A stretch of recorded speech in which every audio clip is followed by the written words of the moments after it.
Tell us a brief summary of your experience. My name's Olivia.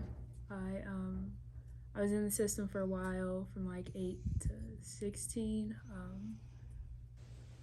It's not hard, but it does get challenging at times. So like, yeah, I got adopted in November of 2021. Probably the best experience I've ever had with the system. So.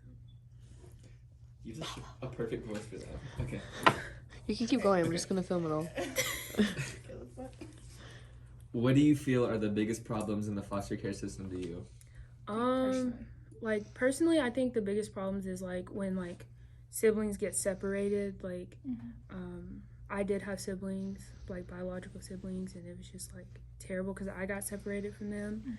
So like all of them are together, and I got like pulled away. So it's like hard to like for me to see like other siblings get separated, and I think that's one of the biggest challenges with like most like homes and stuff, because like it just like tears a part of you out, and I don't think they realize that. So Good. She's crushing this. Doing great. I'd be like, Doing better than you, Caleb.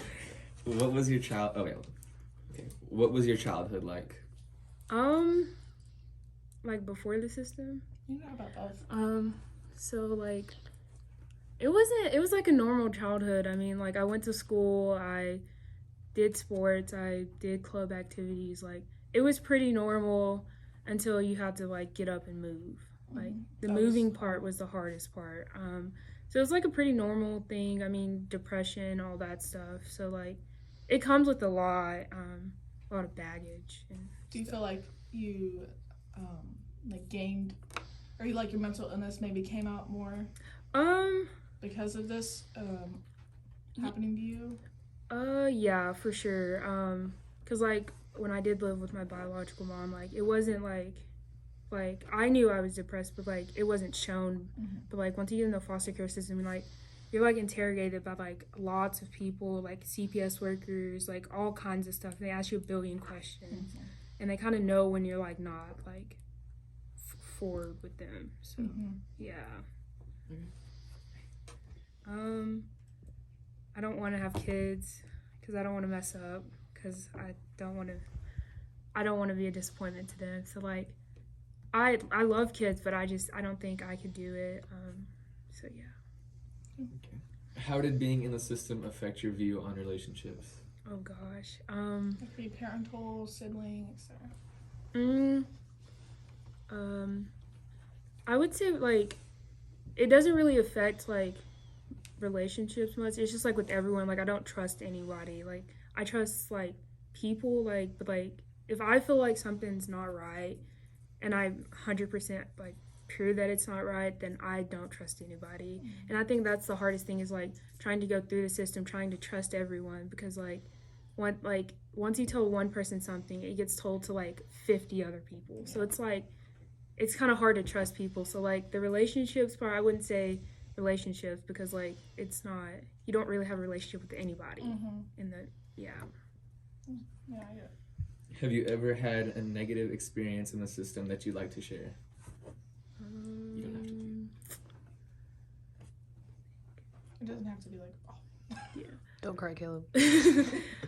Like I said, like the biggest thing is like the separation of brother and sisters. Like that's like the worst thing that could absolutely happen in the system. It's hard. It's real hard. And that's when like I don't think the CPS realizes this, or like where they place the people, like the kids or anything, they realize this, but like it creates anxiety, depression, like a whole nother level of like illness that people don't understand. And it's just like it's so hard to get through. Like I mean, like I'm over it because like I know like I will see them again eventually, but like at the time it was just like, well, I'm not loved anymore, like stuff like that. So it's like it's hard to like even have somebody that's going through the same thing. Yeah, like exactly. Like it's like I don't know. It took years to get over it, but it happened. So like if it didn't happen, then I wouldn't be here like where I am right now. So detention centers, stuff like that. They have harder times at school. And I just wanted to ask you about like, do you think that's a real thing? I 100% do think that's a real thing. Like I never went through that. I mean, I did have behavioral problems, but like I never went through the like through that, but I can 100% agree with that because, like, I know people that have been in the foster care system and now they're not doing good because of it. Like, the foster care system is trying to make you, like, a person that you aren't. Mm-hmm. And I think that once you get out of it, they just go, like, butt crazy and, like, just have all that freedom. Yeah, like, they have freedom now. Yeah. So I would 100% agree with that. Yeah. Good. With that, do you think that, like, do you know people who have aged out and that's why they went crazy? Yeah, because, like, if you age out of the system, it's like 18, 19, one of those. Mm-hmm. If you age out, it makes you feel like you're, like, not loved by people and, like, you're not wanted. And, like, it's hard because, like, people do, but, like, it's harder to get adopted at that age range.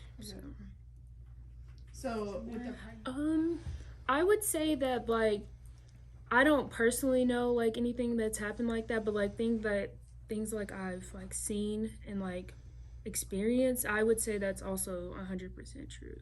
Like, I never, like, because, like I said, it's another, like, controlling thing. Like, they want you to be this person, but then you get out there and, like, oh, well, what is this? What is that? And, like, you don't really learn much. Like, you're kind of trapped in a bubble. Do you ever feel like maybe it was those kids that suffered sexual trauma, and that's maybe why they never learned, like, protected anything. Mm-hmm. So that's why they ended up pregnant so early?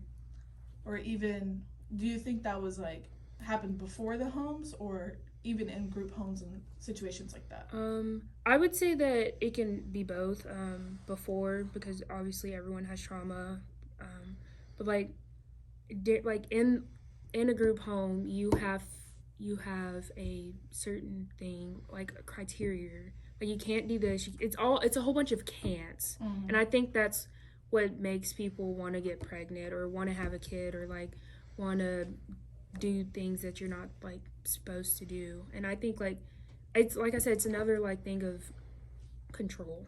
Yeah, I feel like they kind of got that childhood taken away from them, and they're like, I could be an adult now, and this is what adults do. Right. And and end up having kids.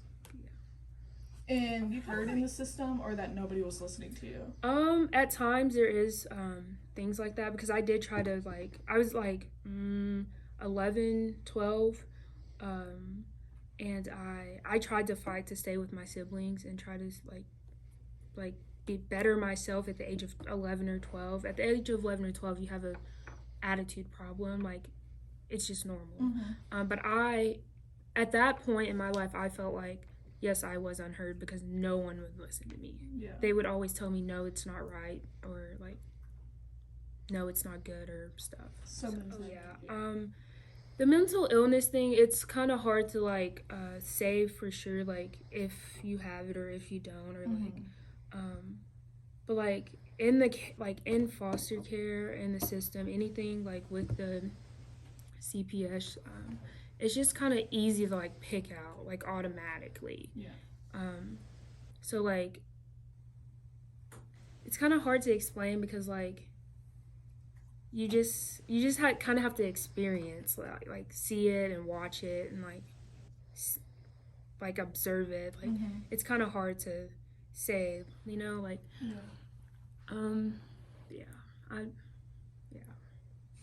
I kind of feel like, do you ever, like, feel like it was the system's fault for things that happened? Or, like, not even, like, the system itself, but, like, the people that were working there.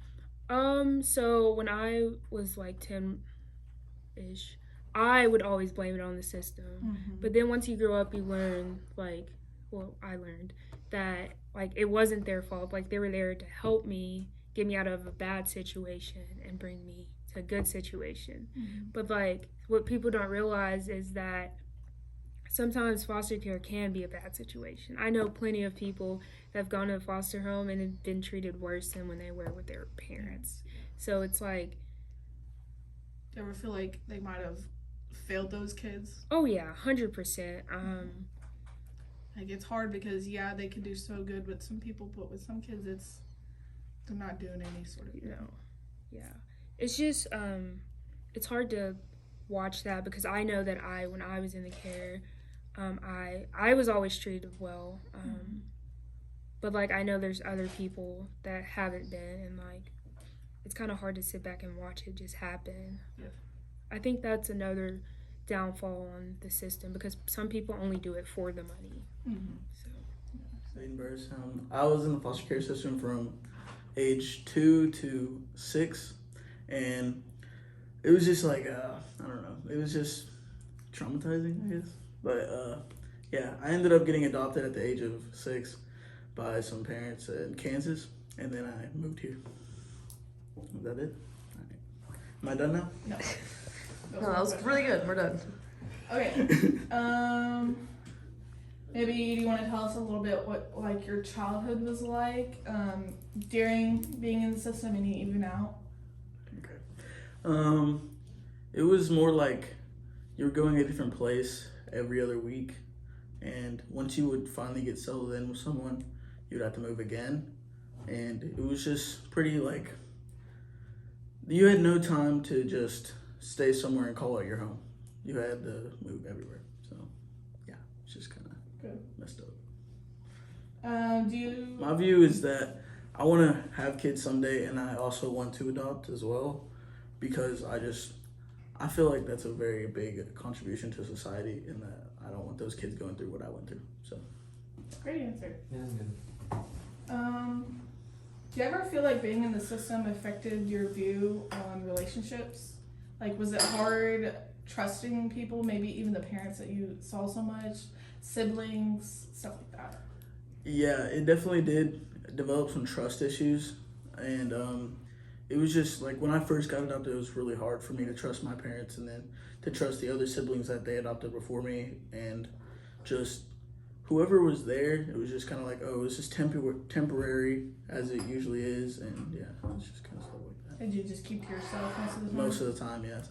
Me and my twin sister got adopted at the same time, so yeah, me and her mostly just stuck together. So when I was about, I think 4, I went to this one home. It was basically like just a drug house, and it was just terrible. And I have a very vivid like memory of like they had these pit bulls and Rottweilers, and I remember one attacked my sister, and like I tried to get it off of her and stuff like that. It was just really weird. I'm sorry, that's really bad. Yeah, no, that's what most people do when they are out of options, is they decide to become a parent and adopt, but they really just use it for money and to live off the government. How do you think they got away with having a place like that while, having kids? Was there routine checks that they came in? So what they would do is they would know maybe a week in advance when there was a routine check.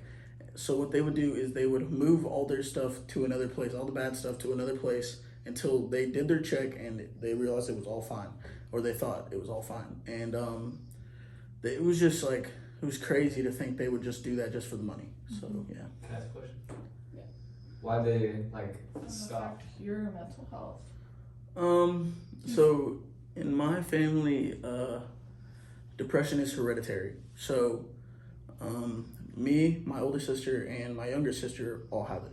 And being in the system like that for so long and going to those different places definitely has affected on it. And like, it's made it more, I would say, active, and it just comes and goes every once in a while. And When did you notice that you had depression? Like, how old do you think you were? I think I was maybe around 12 when I noticed I had depression. Yeah. Yeah, they tend to, like, what we've been seeing is that kids who have been through the system realize their mental illness earlier than other children do. Yeah. Most kids may not even realize till they're in high school, while kids in the system notice really early. Yeah, the system, they automatically jotted us down for diagnosed depression when we were in there. So what we've seen on statistics and stuff like that is that being in the foster care system leads to juvenile detention centers. It's known as like a prison pipeline. Did you know people that maybe they aged out and went crazy, or? Yeah, so I had 2 older brothers, and they were both, like, these are biological brothers, and they were in the system as well. And one of my brothers right now is in juvie for drugs and just gang violence or whatever.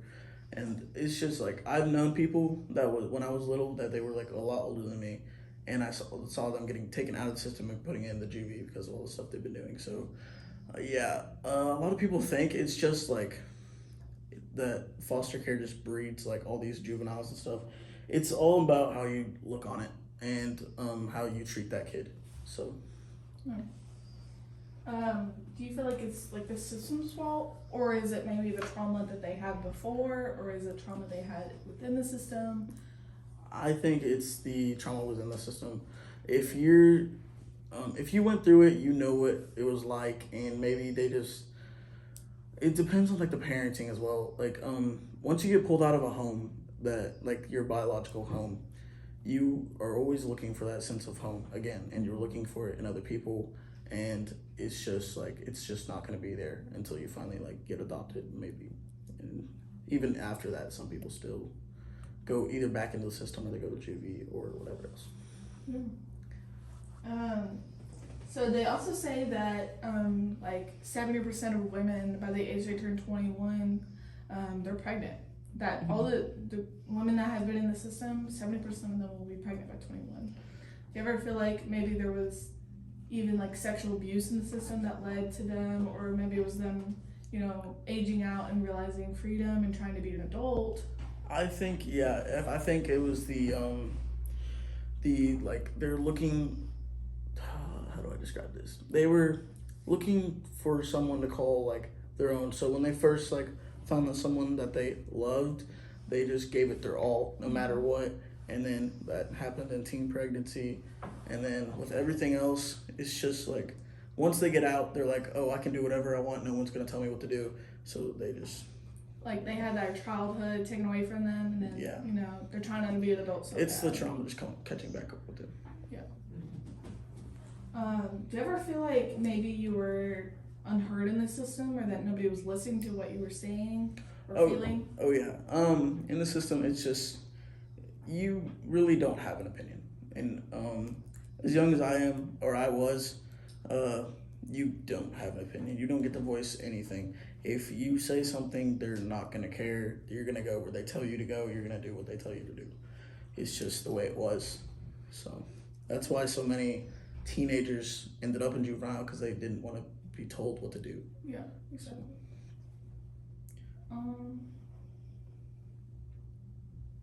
What do you feel like are like the biggest problems in the foster care system right now? I feel like the biggest problems is not actually caring for the kids. It's like yeah, they're in your system and you have to take them from home to home, but you got to look at those homes and actually evaluate the people and not just do it just to get rid of them that week. Another big flaw is just not letting the kids voice what they want. And it depends on like the type of kid it is. And if it's just a troublemaker, you obviously gotta help them out. But if it's someone who's actually like being reasonable and stuff like that, you can just listen to them at least and just hear out what they're saying.